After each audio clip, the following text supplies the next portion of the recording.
क्या सुधीर चौधरी जेल जाएंगे? मशहूर पत्रकार और देश में लोकप्रिय पत्रकारों में से अगर कोई शुमार है, वो है सुधीर चौधरी जी। और एमएस धोनी उन पर मानहानि का मुकदमा किया हुआ है, क्योंकि 2013 में आईपीएल पे सट्टेबाजी का एमएस धोनी के ऊपर सुधीर चौधरी जी ने आरोप लगाया था। नमस्कार, मैं हूं पवन कुमार गौर। क्या सुधीर चौधरी जेल जाएंगे? मशहूर पत्रकार और देश में लोकप्रिय पत्रकारों में से अगर कोई शुमार है, वो है सुधीर चौधरी जी। अगर लोकप्रियता की बात की जाए तो सेलिब्रिटी से कम नहीं है सुधीर चौधरी इस वक्त पत्रकारिता जगत में।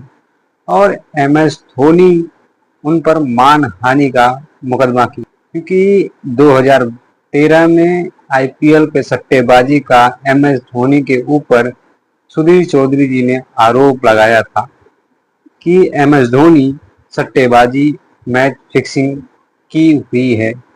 और एमएस धोनी ने मानहानि का मुकदमा 2013 में दर्ज कराया था, जो कि मीडिया रिपोर्ट के मुताबिक यह खबरें निकल के आ रही है कि सुधीर चौधरी के ऊपर 100 करोड़ का मानहानि का मुकदमा की गई है।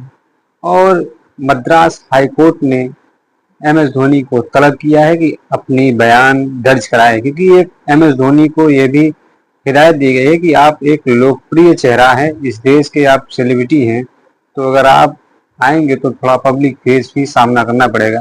हालांकि मद्रास हाई कोर्ट ने एक टीम गठित करके उसके बाद एमएस धोनी का बयान दर्ज कराया गया है।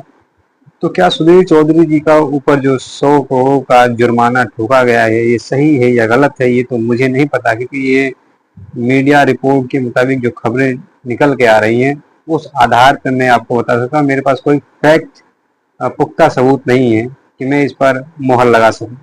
जिस तरह से सुधीर चौधरी के ऊपर ये आरोप लगा कि जब जी न्यूज में काम करते थे, वहां पे एक शक्तिशाली पद पे थे, और हालांकि इस वक्त भी सुधीर चौधरी जी एक शक्तिशाली पद पर भी हैं और देश में एक लोकप्रिय चेहरा है, सेलिब्रिटी से कम नहीं है।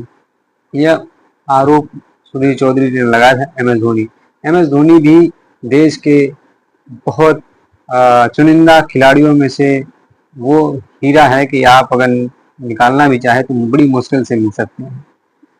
तो हमारे लिए और आप सभी के लिए दोनों चेहरे बहुत लोकप्रिय हैं। इस पर तथ्यों के साथ बात करना उचित होगा। फिलहाल जो मैं आपको जानकारी दे रहा हूँ, ये मीडिया रिपोर्ट के मुताबिक जानकारी है, हमारे पास इसका कोई पुख्ता सबूत नहीं है। देखते हैं आगे चल के क्या खबरें निकल के आती हैं, ये तो वक्त का इंतजार करना ही पड़ेगा। बहुत बहुत धन्यवाद, नमस्कार।